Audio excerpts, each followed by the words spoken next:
So in this segment, we're going to be discussing the resignation of a former British diplomat, Mark Smith.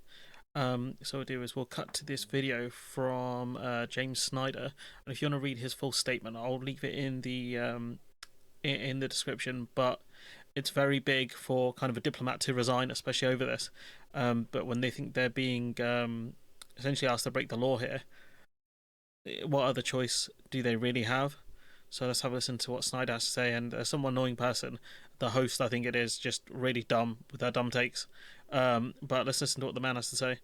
Well, that sounds a bit sexist, but let's listen to what dude has to say.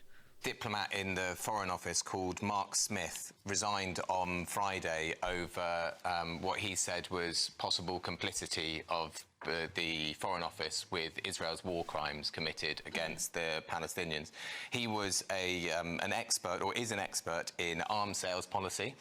And his view is that we should have banned arms sales to Israel because our bombs and our bullets are involved in war crimes and crime. A very small proportion of our arms that are sent to Israel, though, isn't it?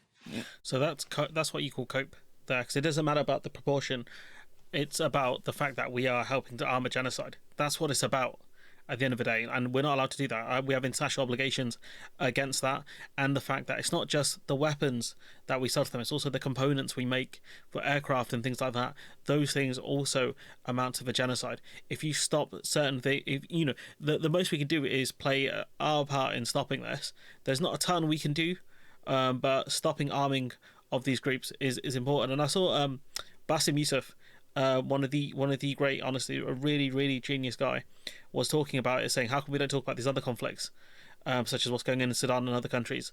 Well, we're not arming this, the rebels or whatever is going on in Sudan, or in we are arming the Saudis in Yemen. At least we were, and that's a conflict that people did speak about, that we shouldn't be arming Saudi Arabia in their attacks against people in Yemen, just like we shouldn't be backing this genocide that's going on. It'd be like if we're on the side of the Russians in Russia versus Ukraine. This is how dumb people are when it comes to certain things. Dude's statement here when he talks about over half of Gaza's homes and over 80% of commercial properties have been damaged or destroyed. Whole streets and universities demolished. Humanitarian aid is being blocked, and civilians are regularly left with no safe quarter to flee to. Red Crescent ambulances have been attacked.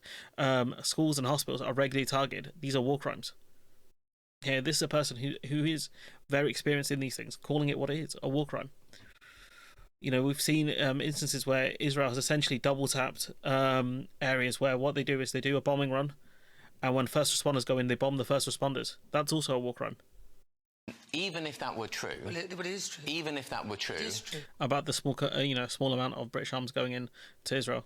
Even if that were true, well, it is. I'm just saying it is. Okay. Well, even if that were true, no, but it is true. What I'm. Why don't you just say it's not true and just carry on? Saying is that would still make us complicit.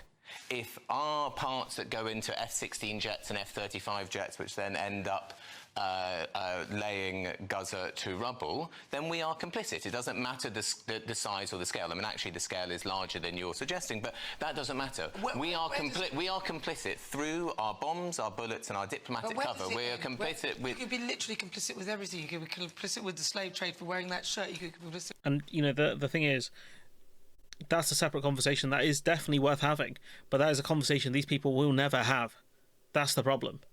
That's the conversation they'll never have when it comes to sweatshops and exploitation of people in areas like the Global South. These are conversations they will never have on GB News. For this, well, if we're sending weapons, that's pretty. It's a trade. We're not giving it. Well, the reason why we have a whole legal structure set up for whether arms sales are within international law or not, and within our own domestic law, is because we don't want to be complicit in human rights abuses around the. And this is we're the same country that sold snipers to Gaddafi before the end of his life, really. And when we look at the situation when it comes to this stuff, the Labour government haven't published the legal advice like they demanded of the Conservatives. Now been calling for 12 days for David Cameron to publish the legal advice so that we are clear on whether Israel has contravened international humanitarian law and therefore arms sales should be suspended. Because we haven't suspended arms sales and we haven't seen the legal advice. But what it is clear is we have this diplomat here who has resigned, who has said that that war crimes are happening. These are war crimes. He's very clear on this. Saying there's no justification for the UK's continued arms sales to Israel, yet somehow it continues. This 100% should be talked about more, and there should be more pressure on David Lammy to discuss this. But he's not. There's, I get Parliament's on break or whatever, but 100% the media should be constantly talking about this, but they don't. The fact that we are complicit in this is crazy. He says, I urge you as officers of good conscience to join the many colleagues who have also raised concerns over the issue. The FCDO has some of the most brilliant, hard-working and good-hearted people I have ever known, and I have been proud to work alongside you. I hope that you can look back on history and be proud. And if you think you are being complicit in war crimes, civil servants do not have to get involved. They do not have to sign these documents. Government officials do not have to sign these documents. We saw it when, I think it was Edwin Poots who suspended the checks in Northern Ireland. And the civil servants refused to follow those orders because they didn't want to be complicit in breaking international agreements, in breaking international law. And it's up to the FCDO, because if politicians aren't brave enough to make the right decisions, then unfortunately it's up to the people who are, civil servants and diplomats and other people like that to say, no, we're not doing that. We're not being complicit in that. And it's very difficult to do that. Some of these people have worked their whole careers within the government. They'd be on, not the most amazing money, but good pensions. They would have careers that they would be concerned about.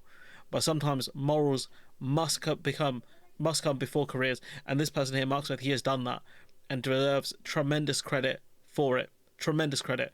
I hope others follow if we continue to keep arming genocide. Regardless of where it is, the British government, no government should be involved. No so-called democracy should be involved in arming or funding a genocide. And we are helping in this one. This is completely just deranged behaviour from the Labour government. Honestly, they have a chance to stop this. There's no excuse now.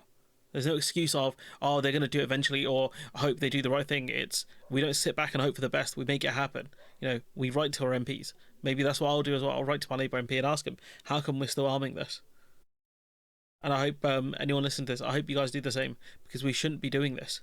We shouldn't be doing this. This conflict's gone on long enough for us to see what is happening there. You can see the video footage. You can see all the evidence in the world of what's going on over there. And yet we have still decided to keep funding this, keep arming this. But anyways, I'm going to leave it there. Let me know what you think in the comments below. Like, comment, share, subscribe. Support the channel on Patreon if you can. And hopefully I'll see you in the next one.